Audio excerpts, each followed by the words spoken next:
tracing your family tree, only to discover you share a father with 77 siblings. That's exactly what happened to Brisbane woman Lyndal Bubke. She's now on a mission to track them all down and stop it from happening to anyone else. And Lyndal Bubke is with us now. Lyndal, what did it feel like when you discovered you didn't just have one or two siblings, but dozens and dozens?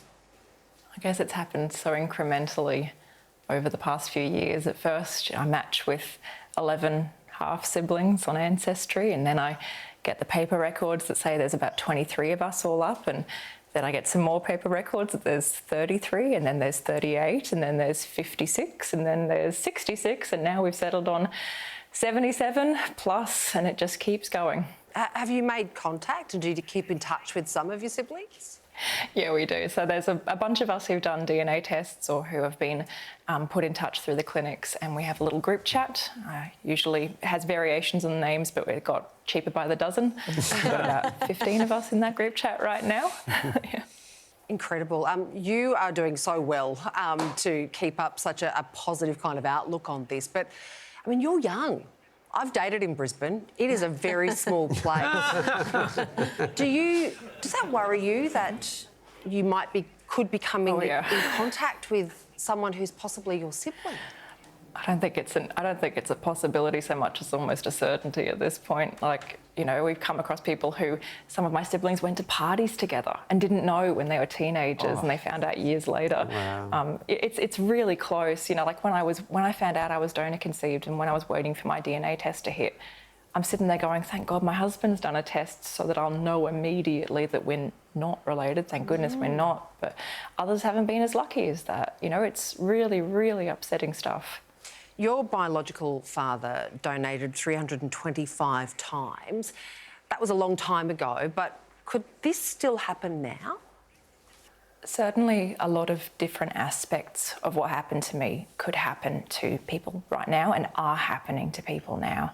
We know that recently there have been the bungles with Monash. You know, we think of Monash, we think of bungles.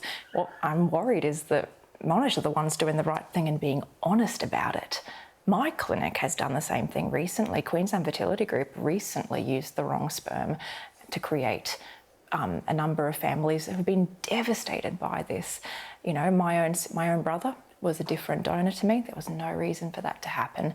And similarly, they're still not releasing the data, the information about donors, even when that was part of the deal when people signed up to people. You know, it's a complete lack of transparency right now for people going through this. I have no faith that they're abiding by the very limited rules they're required to abide by these days. There are still states in Australia that have no regulation whatsoever. I went through the donor process with my daughter. I was under the impression that there were limits in place. Are you saying that they're not being enforced? Well, the limits until very recently in most states were just guidelines. And even then, they expressly did not follow the guidelines. A lot of my siblings' parents, my parents, thought that we'd be having much fewer siblings. Some of them were expressly told no more than 10 families. We're at like 46 families and counting. You know, they were guidelines, and without serious penalties and without a consistent approach between states.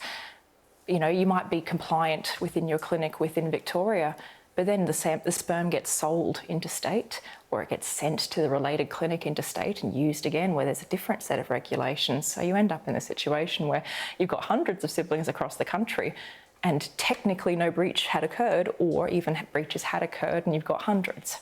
So what reforms are you calling for? National framework.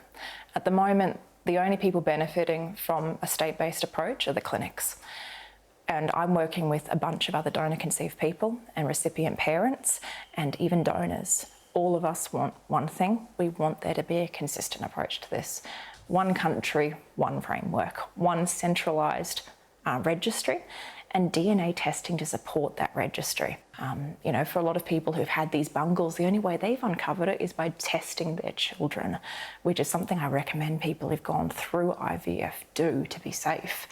You know, with a national register, I think DNA testing to supplement that to make sure that what the clinics are saying happened actually happened will be the only way we're actually going to see some truth in this industry. It's certainly an overwhelming thing you are dealing with at the moment, Lyndal, but you are an extraordinary woman. Thank you so much for sharing your story. We appreciate it. Thank you for having me. All of this stuff is really hit home for me because my kid is obviously donor conceived. And in my mind, I'm like, I'm going to be very honest with her about absolutely everything because I don't think there's anything to be ashamed of. I want her to know exactly what happened because I really wanted her and all those kind of things. But there are all of these things that you don't consider that I'm like, is that going to impact her in 15, 20 years' time? Like, how do I help her deal with that? How do I work out how to stop that from affecting her negatively? I don't know. It's just all this stuff that you don't really consider when you're going through the process. All you're thinking of is, I just want to get a baby, you know. Totally. And Does a story like this shake your confidence in the whole thing? a little bit, because honestly, like, I felt like, OK, I knew that in New South Wales you're supposed to only have 5 families per donor, and then you just go, oh, of course that's being enforced. Of course that's, you know, you don't really know more than what you're told, and then to find out that things can kind of go this way, you just think, oh, And then gosh. to have your daughter and your DNA on a national register, I mean, that's another kind of can of worms that people have to really seriously think about as well, right? Yeah, totally. And the project won't be around to tune in to learn about more information. Exactly. It's getting us some ways. Oh, Sam, I'm going to